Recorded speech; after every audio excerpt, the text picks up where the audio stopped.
Just yesterday, in the early hours of June 2nd, the night sky over Kyiv was completely set ablaze. 100 missiles of various types, screaming through the air, slammed into the heart of the city in successive waves. Look at the scene's summary released today by the Kyiv Independent. Kyiv's Nova Poshta warehouse now, 17 was wiped out. The Vyshnev Logistics Center and the industrial zone on Vasilkivska Street were reduced to rubble. The runway at Giuliani Airport was also directly blown apart. 37 Iskander-M tactical ballistic missiles, 12 Iskander K-S, 14 Kh-101s, plus over a dozen Zircon hypersonic missiles. This was a precision decapitation strike. But where is the most surreal point of conflict? Just a few hours before these 100 missiles were launched, Bloomberg News in the US released an expose, confidently putting forward a conclusion. Russia has run out of money. Bloomberg obtained internal documents, claiming that senior officials from Russia's Ministry of Finance and the central bank complained directly to Putin,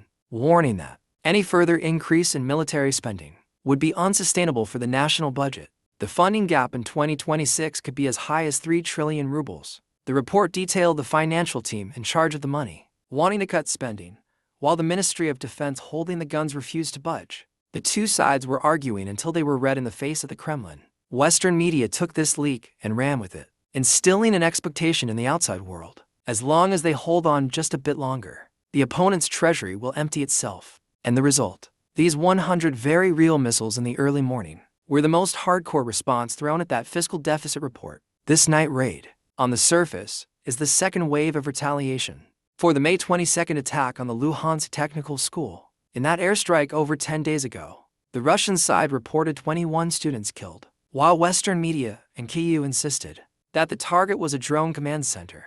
The violent clash between official reports and the Western perspective has left the true battlefield completely shrouded in fog. The information barriers between the two sides are now too thick to penetrate, but the exact words dropped by Russian high-level officials back then were systematic strikes. The 100 heavy munitions dropped in a single wave yesterday turned those words into reality. But combined with the Bloomberg leak, these 100 missiles blew up more than just Kyiv's logistics lifeline. They exposed the brutal truth of the inner workings of a massive state machine. In any major power in a state of war, bureaucratic friction always exists.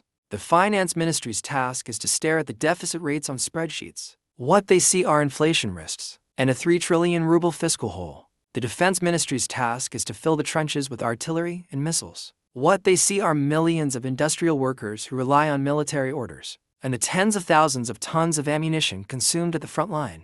At this critical juncture, the US media packaged this routine internal budget struggle precisely into a narrative of a country on the brink of bankruptcy and broadcast it directly to the world. Its core purpose is to serve as a dose of public opinion anesthetic to maintain confidence in external aid. In an era where guns and cannons roar, the speed of the printing press must always bow to the assembly lines of the munitions factories. Fiscal deficits on paper, as long as the state machine is still running, can be forcibly absorbed through internal debt transfers. But if the ammunition depots at the front go empty, what is lost are the trump cards at the negotiating table. The dozens of cruise missiles that took off yesterday morning are the final priorities confirmed by the Kremlin to the outside world. Until the opponent's will to resist is completely destroyed, budget red lines can only be pushed back. The smoke is still rising from Nova Poshta warehouse no.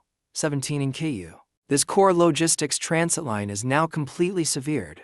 In the coming months, resupplying the front line will rely solely on manpower hauling through the ruins. Grand high-level budget games and strategic posturing ultimately crash down upon the unavoidable despair of individuals at the bottom. While the West is still using financial statements to predict the course of the war, the opponent has already completed the settlement with hypersonic missiles. So, when the numbers on the spreadsheet and the missiles overhead collide head-on, who exactly is turning a blind eye?